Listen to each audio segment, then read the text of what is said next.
حمدا والصلاة والسلام نحو میر درس نمبر 24۔ آج کے درس میں ہم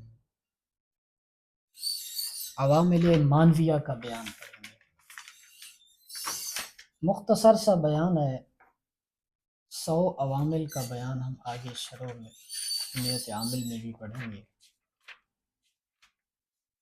عوامل لفظیہ کا بیان ہم نے مکمل کر لیا ہے، اب صرف عوامل مانویہ ہیں اور وہ 2 ہیں۔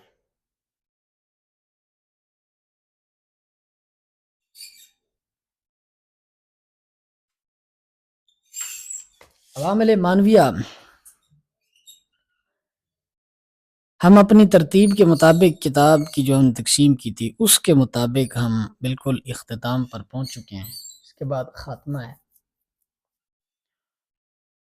تو عوامل مانویہ بدعاں کے پہلے تو آپ یہ سمجھ لیں اپنی زبان میں کہ عوامل مانویہ کہتے ہیں کس کو ہیں۔ عوامل مانویہ کہتے ہیں جناب وہ عوامل جن کا تلفظ نہیں کیا جا سکتا، مثلا ابتدا یعنی اسم کا عوامل لفظیہ سے خالی ہونا، یعنی مبتدا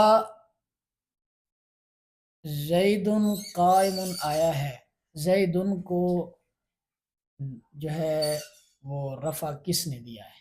ابتدا نے دیا، اب وہ لفظوں میں نہیں ہے۔ اسی طرح یضربو کو ضمہ کس نے دیا ہے؟ وہ بھی لفظوں میں موجود نہیں ہے۔ تو در عوامل مانوی بدعاں کے عوامل مانوی بر 2 قسم است، عوامل مانوی کہتے ہیں 2 قسم پر ہیں۔ اول ابتدا، پہلا عامل جو ہے وہ ہے ابتدا۔ ابتدا کیا ہوتا ہے؟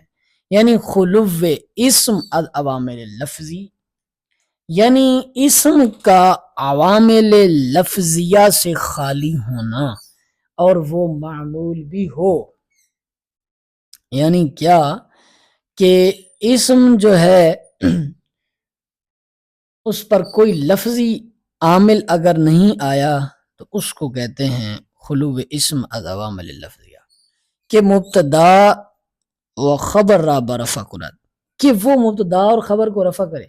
جیسے ان اللہ غفور الرحیم، اب اللہ اسم جلالت کو جس نے نصب کیا ہے، غفور الرحیم کو جس نے رفع کیا ہے، تو یہ انا ہے۔ لیکن زید قائم میں نہ انا آیا ہے، نہ حروف مشبہ بالفعل میں سے ہے اور نہ افعال ناقصہ میں سے کوئی آیا ہے، تو اس کو کون عمل کر رہا ہے؟ اس کو جو ہے وہ ابتدا عمل دے رہا ہے۔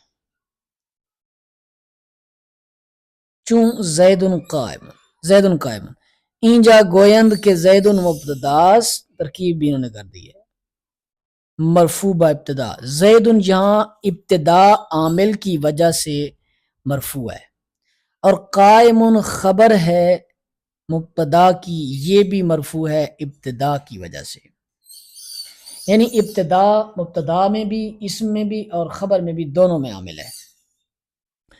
اور یہاں پر ہم ترکیب یوں کریں گے زید قائم کی، زید مبتدا قائم صیغہ صفت ہوا ضمیر فاعل سے مل کر، اسم فاعل اپنے فاعل سے مل کر شبہ جملہ ہو کر خبر، مبتدا خبر مل کر جملہ اسمیہ خبریہ۔ اب مبتدا اور خبر کے عامل کے متعلق 2 اقوال ہیں، 2 قول ہیں۔ ایک قول تو یہی ہے جو ہم نے پڑھ دیا ہے، ابتدا مبتدا میں بھی عامل ہے، خبر میں بھی عامل ہے، اور دوسرا قول یہ ہے، اور یہ لکھ بھی رہے ہیں، وَإِنْجَا 2 مذہب دیگر است، 2 قول اور ہیں یہاں پر، یک آن کی ابتدا عامل است در مبتدا و مبتدا در خبر، ایک یہ کہ ابتدا مبتدا میں عامل ہے اور مبتدا خبر میں عامل ہے، سمجھ آئی بات کی؟ دیگر آن کے ہر یک از مبتدا و خبر عامل است، دوسرا یہ کہ دونوں مبتدا اور خبر دونوں ایک دوسرے میں عامل ہیں، سمجھ آئی بات؟ یہ ہو گیا عوامل مانویہ میں سے پہلا عامل خلو اسم از عوامل لفظی، دوسرا عامل خلو فعل مضارع از ناصب و جازم۔ اب مسئلہ یہ ہے کہ اب ہم کہتے ہیں کہ این یضربا، یدربا کو ہم نے منصوب پڑھا ہے تو پتہ ہے کہ ان عامل ہے، ناصبہ ہے۔ لم یدرب پڑھا ہے تو پتہ ہے، با کو ہم نے ساکن پڑھا ہے تو پتہ ہے کہ یہاں پر لم جازمہ ہے۔ لیکن ہم یدربو کو بغیر عامل کے یدربو ضمہ کے ساتھ کیوں پڑھ رہے ہیں، یہ مسئلہ ہے۔ تو کہہ رہے ہیں کہ جب عامل لفظی یعنی حروف نواسب میں سے یا حروف جوازم میں سے دو چیزیں فعل مضارع پر آتی ہیں، یہ نہیں ہوگا،